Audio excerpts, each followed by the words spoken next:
Good morning sir. Morning. मैं उत्तम कुमार करीम city BEd college का स्टूडेंट हूँ। मैं कास्टिज्म पर सर्वे कर रहा हूँ। यह नॉन ऑफिशियल है। तो कास्टिज्म हमारे देश समाज का सबसे बड़ा मुद्दा है सर। तो इस पर मैं आपसे कुछ क्वेश्चन करना चाहता हूँ। सर आपका नाम क्या है? शिवदास कांजीलाल। सर आप क्या करते हैं? पेशे से मैं शिक्षक हूँ। सर आपके अनुसार जातिवाद हमारे समाज को किस तरह प्रभावित कर रहा है? जातिवाद तो अभी के समाज का एक बहुत बड़ा मुद्दा है। अभी का नहीं, बोले तो वो प्राचीन काल से आज तक चला आ रहा है और उसी के चलते पूरा समाज ही नहीं, देश तक मतलब विकास पर बाधा आ रहा है। तो जातिवाद जब तक ख़त्म नहीं होता तो उससे क्या होता है, किसी भी इंसान में कुछ ना कुछ जो गुण होता है उसका उसे हम पूरी तरह से उपयोग नहीं कर सकते। तो जातिवाद से कुछ संप्रदाय को संपूर्ण रूप से दबा दिया जाता है, जिससे वो सीमित रह जाता है और उसका उपयोग हम नहीं कर सकते। तो मानव संसाधन का भरपूर उपयोग करने के लिए जातिवाद को समाप्त करना बहुत ज़रूरी है। सर आप अपने लड़का लड़की का शादी किस जाति के लोगों के साथ करना पसंद करें? ये सब समय समय का बात है। जहाँ तक मेरा विचार है तो लड़का लड़की जो भी माने अपना जीवन साथी को चुनना पसंद करेगा वो तो उसके साथ जीवन भर उसी के साथ बिताएगा। तो उसके जो पसंद है वही पसंद को मैं अपनाना चाहूँगा, बशर्ते उसका आर्थिक स्थिति और सामाजिक किस प्रकार के समाज से वो है, मतलब उसका शिक्षा दीक्षा है, कैसा है, और यही सब थोड़ा देख लेना होगा। वो कोई भी जाति का हो उससे कोई दिक्कत नहीं है, परंतु उसका आर्थिक स्थिति और शिक्षा तो थोड़ा देखना ही होगा, क्योंकि उसी के अनुसार तो परंपरा चलता है ना। तो ये थोड़ा सा देखना होगा। अच्छा सर, हम लोग को देखने को मिलता है कि कुछ निचली जाति के लोग पर्याप्त संसाधनों से अधिक होने पर भी अपनी स्थिति नहीं बदलते हैं और ना कि अनावश्यक लाभ लेते हैं। तो वो तो आदत से मजबूर होता है। अचानक से वो अगर बहुत ज़्यादा कोई बड़ा पद मिल जाए या फिर कुछ ज़्यादा फ़ायदा होने का संभावना भी रहे तो भी वो अपने पुराने सोच से उभर कर अभी तक सामने नहीं आ पाता है। तो ये तो परिवर्तन जो है धीरे धीरे ही होगा, अचानक से होना संभव नहीं है। अच्छा सर, आप जहाँ भी काम करते हैं आप किस जाति के व्यक्ति को अपना हेड के रूप में पसंद करना चाहेंगे?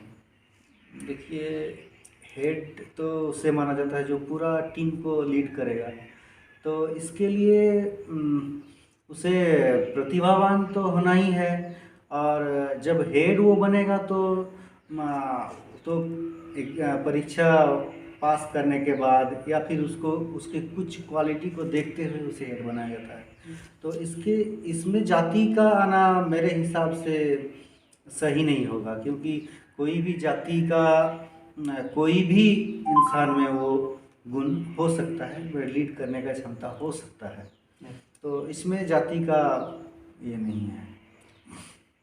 अगर कोई निचली जाति का बच्चा अपने उच्च स्तर जाति के दोस्त द्वारा स्कूल में अपमानित किया गया तो उनके माता पिता उसे क्या सलाह देंगे? तो माता पिता के सोच पर ही निर्भर करता है, परंतु अगर वो जागरूक माता पिता है तो मेरे हिसाब से इसका प्रतिवाद होना चाहिए, लेकिन तरीका से। जैसे कि इसके लिए अगर झगड़ा करने आए या गाली गलौज हो तो वो सही बात नहीं है। शिक्षक के पास जाकर इसका विरोध किया जा सकता है, ताकि वो काम जो घटना घटित हुआ है वो वहीं पे समाप्त हो जाए। और अगर इसको ऐसे ही छोड़ दिया जाए, अनसुना कर दिया जाए, तो फिर ये आग को फिर हवा देने वाला काम करेगा और बाद में वो बढ़ता ही जाएगा। अच्छा सर, किसी भी जाति वर्ग से भेदभाव न करना और बनाए गए कानून केवल किताबों और भाषणों में ही सिमट कर रह गई है, कैसे सर? असल में सरकार तो बहुत सारे कानून बनाए हैं, लेकिन कानून बनाने से तो किताब में ही सिमट कर रह जाता है, क्योंकि जो समाज में जो चेतना का विकास वो तो आंदोलन या इस पर घोरतोड़ क्रांति होने से ही वो लोगों में जागता है। नहीं तो फिर किताब में तो हम लोग बहुत कुछ पढ़ते हैं और पढ़ने के बाद उसे सिर्फ अपने जितना ज़रूरत है उसी के अनुसार हम लोग उसको प्रयोग करते हैं। जहाँ कहाँ क्या करना है ये माने किताब में नहीं लिखा रहता है ना। ये संपूर्ण जो ये विचार अपना विचार है, तो इसलिए इंसान में जाति प्रथा के विरुद्ध जो चेतना है उसका विकास होना चाहिए। नहीं तो ये जैसे बनाया गया है कानून, वो कानून उसी तरह से रह जाएगा। अच्छा सर, आज के युवाओं की सोच में क्या बदलाव लाया जा सकता है कि जाति का अंत हो सके? तो ये बात तो हम पहले भी अभी बताए कि जाति प्रथा के विरुद्ध जो समाज में चेतना का विकास वो कैसे होगा, उस पर आपको फोकस करना होगा। इसके लिए लोगों को ये समझाना होगा कि जाति जो है वो इंसान अपनी सुविधा के अनुसार बनाया गया था, वो प्राचीन काल से वो चला आ रहा है। उसका जो इतिहास सबको बताना होगा कि कोई भी जो जाति है वो कोई किसी से कम नहीं है। और इसके लिए जो भी प्राचीन इतिहास हो या पुराण हो, उन सब का गहन अध्ययन करके वो उसके लाभ हानि के बारे में युवा वर्ग को बताना होगा। और यही सब इतिहास सबका है और सबका एक समय बहुत वर्चस्व था, और वही धीरे धीरे माने जैसे ही जातिवाद बना उसके बाद वो धीरे आते आते आज ऐसा एक समाज का विकास हुआ है जिसमें एक निचली जाति और उच्च जाति में विभेदित हो गया है। परंतु वास्तविकता ये नहीं है, सभी इंसान एक जैसा होता है। ये सोच युवा वर्गों में विकास करना होगा। अच्छा सर, समाज में जातिवाद कैसे समाप्त होगा? यही सवाल तो आप एक ही जैसा सवाल सब हुआ ना। समाज में जाति व्यवस्था खत्म करने के लिए युवा वर्ग को आगे आना होगा, और युवा वर्ग में जैसे चेतना का विकास होगा तो वो अपने पीढ़ियों को बताएगा, बुजुर्गों को बताएगा, सबको बताएगा।